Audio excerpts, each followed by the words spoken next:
Halo, perkenalkan nama saya Herlina Rosni Nubatonis. Saya mahasiswa Institut Agama Kristen Negeri Kupang, semester 1 kelas C. Di sini saya akan membawakan materi tentang filsafat ilmu. Yang pertama, asumsi-asumsi dasar proses keilmuan manusia. A. Rasionalisme.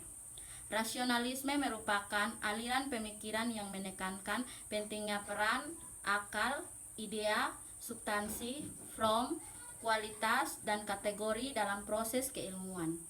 Wolff membagi lapangan pengetahuan menjadi 3 bidang, yaitu yang pertama, kosmologi rasional, yang kedua, psikologi rasional, yang ketiga, teologi rasional. B. Empirisisme. Secara etimologi, istilah empirisisme berasal dari kata Yunani empiria yang berarti pengalaman.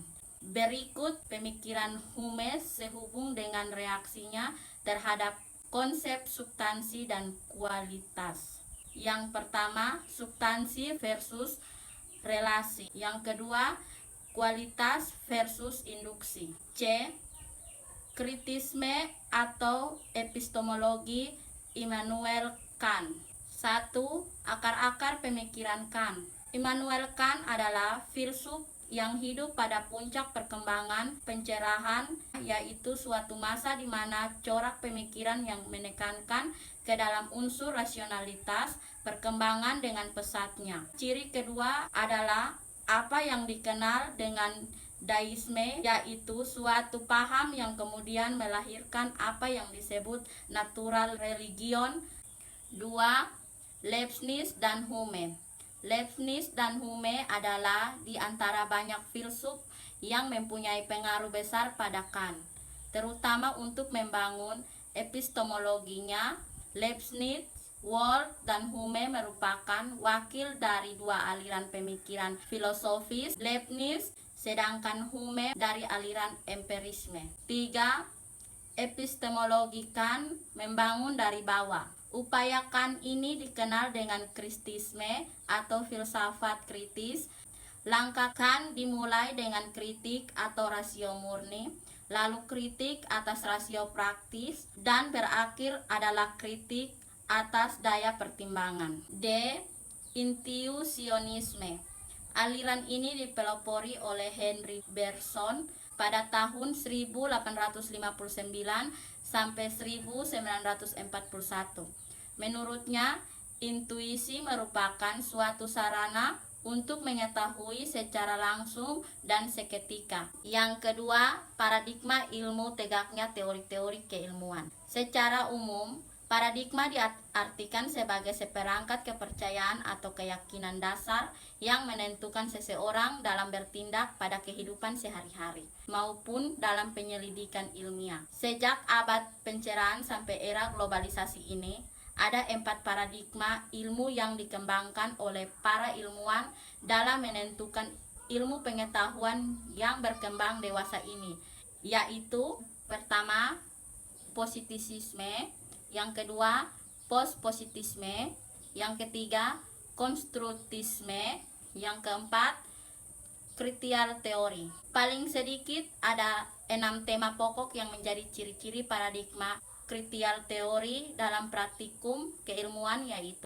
yang pertama, problem, prosedur, metodologi, dan metodologi keilmuan. 2. Perumusan kembali standar dan aturan keilmuan sebagai logika dalam konteks historis.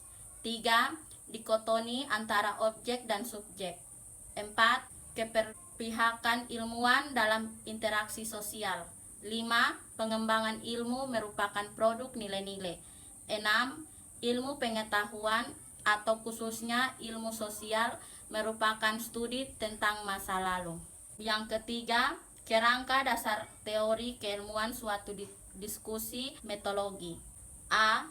Francis Bacon atau metode induksi eksperimen. Metode ini merupakan instrumen yang ia klaim sebagai baru bagi sains dalam menghimpun data-data faktual dalam jumlah besar. Metode induksi eksperimen Bacon terdiri atas 1. Ilmu teoritis dan terapan. 2. Menghindari idola atau induksi ala Bacon. Menurut Bacon, perlu dihindari 4 macam idola atau godaan dalam berpikir, yaitu A. Idolatribus atau manusia pada umumnya atau manusia awam. B. Idola specius atau specius gua. C. Idola fori atau forum pasar. D. Idola teatri atau triatum panggung. B. Auguste Comte atau data positif empiris. Menurut Auguste Comte, sejarah perkembangan alam pikir manusia terdiri dari 3 tahap, yaitu tahap teologi, tahap metafisik, dan tahap positif. 1. Metodologi positisme. Metodologi merupakan isu utama yang dibawa positisme yang memang dapat dikatakan bahwa refleksi filsafatnya sangat menitik beratkan pada aspek ini. 2. Sosiologi konten. Asumsi-asumsi positisme tersebut berkonsekuensi 3 hal sebagai berikut. Pertama, prosedur-prosedur metodologi ilmu-ilmu alam dapat langsung diterapkan pada ilmu-ilmu sosial. Kedua, hasil-hasil riset dapat dirumuskan dalam bentuk hukum-hukum seperti dalam ilmu-ilmu alam. Ketiga, ilmu-ilmu sosial itu harus bersifat teknis. C. John Stuart Mill atau logika induksi. Pada tahun 1806 sampai 1873 juga mempersoalkan proses generalisasi dengan cara induksi. 1. Cara kerja induksi menurut Mill sebagai berikut. A. Metode kesesuaian. B. Metode perbedaan. C. Metode persamaan variasi. D. Metode menyisakan. D. Lingkaran Wina. Pandangan yang dikembangkan oleh kelompok ini disebut neopositisme atau sering juga dinamakan positisme logis. Lingkaran Wina terdiri atas 1. Vertifikasi dan konfirmasi. 2. Eliminasi metafisika. 3. Perpaduan ilmu. 4. Pendapatannya tentang filsafat. E. Karl Popper falsifikasi. Nama lengkapnya Karl Raimund Popper. Lahir di Wina pada tahun 1902. Pemikiran Popper terdiri atas 1. Induksi dan hipotesa. 2. Demokrasi dan falsifikasi. 3. Dunia 3. F. Thomas S. Kuhn atau revolusi sains. Revolusi sains Kuhn terdiri atas 1. Latar belakang pemikiran Kuhn. 2. Paradigma dan konstruksi komunitas ilmiah. 3. Proses perkembangan ilmu. G. Imre Lakatos metodologi program riset. Metodologi program riset oleh Lakatos terdiri atas 1.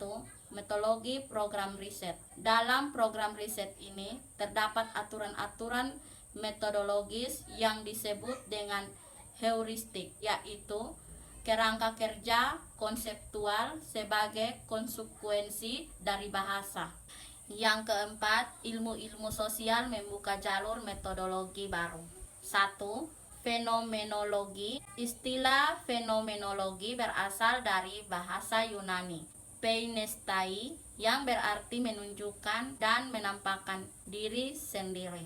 Fenomenologi diperkenalkan oleh Edmund Husserl pada tahun 1859 sampai 1938. Berikut ini akan dibahas 2 pandangan fenomenologi, yaitu prinsip epoche dan estetik, vision dan konsep atau dunia kehidupan.